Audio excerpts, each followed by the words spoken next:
Good evening aspirants, welcome to daily newspaper analysis brought to you by Shankar IAS Academy. Today's date is 19th February 2025. Displayed here are the list of topics we are going to see today. The first topic is about India-Qatar relation. The second topic is about Indian spending third of income to pay loans. The third topic is about the remission. The fourth topic is about the whales and types of whales and the basics about the whales. So these are the topics we are going to discuss in this video. Now let us get into the discussion.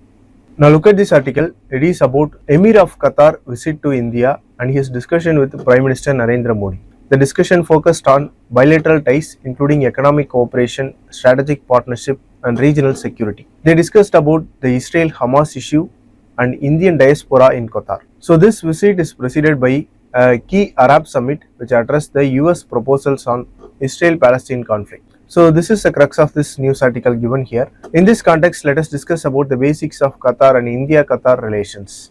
Now looking at the location of Qatar, Qatar is a small peninsular country in West Asia, that is in Middle East, and it is extending into the Persian Gulf. It shares land border with Saudi Arabia. Saudi Arabia is on the southern side, and also the maritime borders with Bahrain, UAE and Iran. So Qatar is situated inside the Persian Gulf. It has no permanent rivers, it only relies on the groundwater and desalination plants and also the artificial reservoirs for water supply. And there are no significant mountains in Qatar. Looking at the economic activity, Qatar has the third largest natural gas reservoirs globally and it is the top LNG exporter. Petrochemicals, fertilizers, steel and financial services also contribute significantly towards the economy of Qatar. The tourism and real estate are also growing sectors in Qatar, especially after it hosted the FIFA World Cup 2022. Now let us see about the India-Qatar trade relations. Liquefied natural gas and petroleum products, petrochemicals, fertilizers, aluminium and other metals. So these are the things which India imports from Qatar. Engineering goods like machinery and electronics, food products like rice, vegetables, meat, textiles, garments, pharmaceuticals. These are the things which India export to Qatar. So look at the map here, you can clearly see the location of Qatar in Persian Gulf and the countries bordering the Qatar. Now coming to the bilateral ties, India is one of the Qatar's top trading partner. Indian diaspora more than 700,000 is living in Qatar.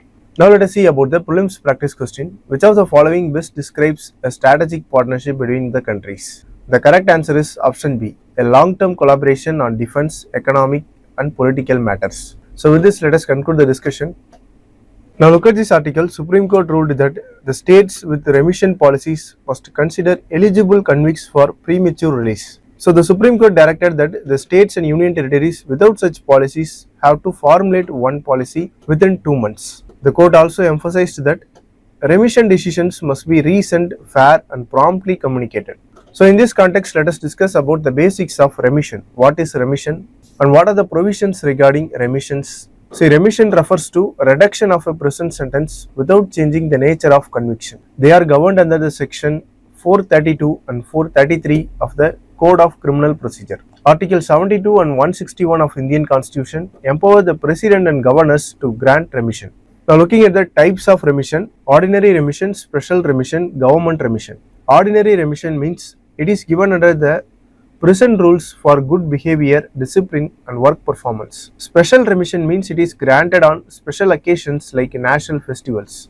Government remission means it is provided by state or central governments as per policies under section 432 of CRPC. Now what are the authority which grant the remission? According to Article 72, President can grant remission for offences under central law, military law or death sentence. The Governor under Article 161 can grant remissions for the offences under state laws, but he cannot grant remissions for court-martial cases. The state governments are also empowered to grant remissions based on state-specific policies. Now what is the Supreme Court guidelines on remission? The states must consider the eligible cases even without a convict's application. So denying a remission solely due to lack of application is discriminatory and it violates Article 14. So this is what the Supreme Court has said in the recent judgment. The conditions for remission must ensure the convict's rehabilitation and public safety. So even without applying for remission, the states must consider the eligible cases for remission. Now let us see some important government initiatives regarding remission. Azadi Ka Amrit Mahotsav Remission Policy in 2022. This is a special remission and was granted to select prisoners under Article 161. This is granted in order to commemorate the 75 years of independence. There are some cases where remission cannot be granted or remission was not granted. For example, the convicts of heinous crimes like rapes, terrorism, dowry death and repeating offenders are not granted remission. The prisoners who are sentenced under special laws like Terrorist and Disruptive Activities Act, Narcotic Drugs and Psychotropic Substances Act are also not granted remissions. So consider the following statements regarding the Supreme Court ruling on remission. The states with remission policy are obligated to consider eligible convicts for premature release even if the convict does not apply for it. Now look at the second statement. The Supreme Court ruled that the states can withdraw permanent remission without giving any reason. So the correct answer is option A, one only, because the second statement is incorrect. The Supreme Court ruled that the remission consideration must be automatic for eligible convicts. However, it also stated that the permanent remission cannot be withdrawn arbitrarily and they must have valid reasons. So the correct answer is option A. With this, let us conclude the discussion and move to the next topic. Now look at this article. This article is about the humpback whales, whether they can engulf a human, whether they can swallow a human or not. Now in this context, let us discuss about the types of whales, why whales cannot swallow a human. See, recently an Argentinian KKR was swallowed by a humpback whale and he was then spitted out by the whale. He was unharmed in this process. So let us discuss about the basics of these whales and why whales cannot swallow a human. Firstly, about the types of whales, there are two types of whales. One is baleen whales and another one is toothed whales. The difference between these two types is the baleen whales have a baleen kind of coating inside their mouth, so they do not have any teeth. In contrast, the toothed whales have sharp teeth inside them, so they can hunt and eat larger animals. The baleen whales cannot eat larger animals, they can only eat small animals like krills and planktons. So the example for the baleen whales are humpback whale and blue whales. So they are some of the largest whales and they belong to baleen whale type. The toothed whales, their examples are orcas, dolphins, sperm whales, etc. So these are the two types of whales. So the major difference between them is the presence of tooth, and the baleen whales doesn't have any tooth. And also the baleen whales, their mouth size is very larger, so they can engulf large amount of water and filter out the smaller animals. But their throat size is very smaller, so their throat doesn't fit the humans.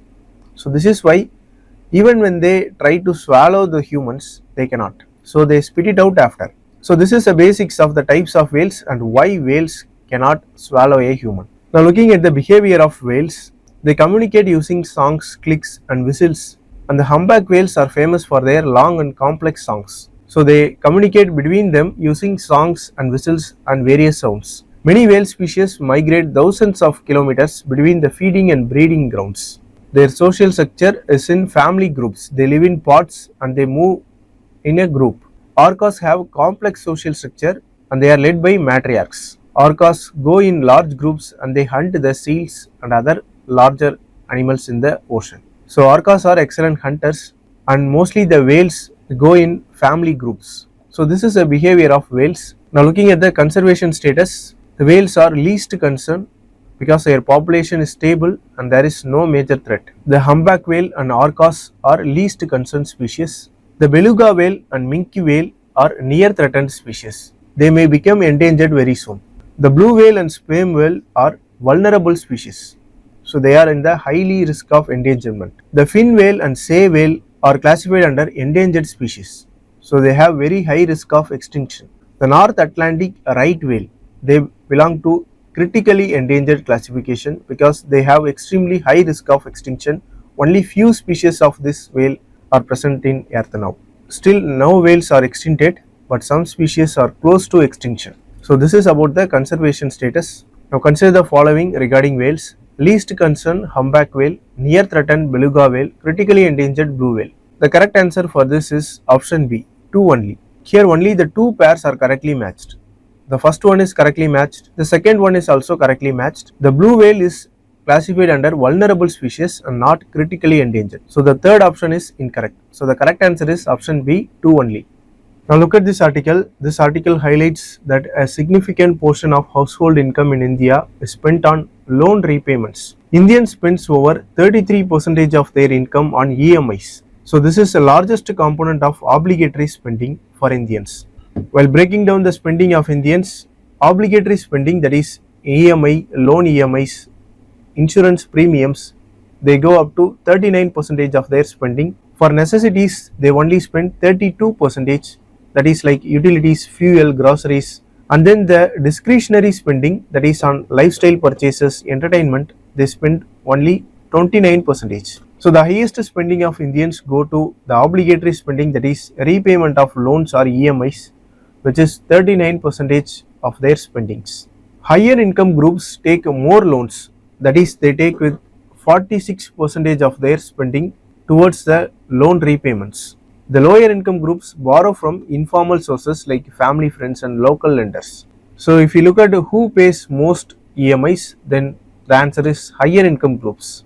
Now looking at the discretionary spending trend, under the discretionary spending, the majority of money is spent on the lifestyle purchases, that is fashion and personal care. The next one is online gaming, which is 14%, and dining out and food delivery constitute 13% of the spending, and entertainment and liquor contribute 3%. So these contribute the discretionary spending. And coming to the necessity spending, the utilities, that is electricity, water, LPG, these constitute 30% of the utility spending, and fuel for 12%, food 10%, medical cost 15%, household expenses 16%. So this is about the necessity expenditure.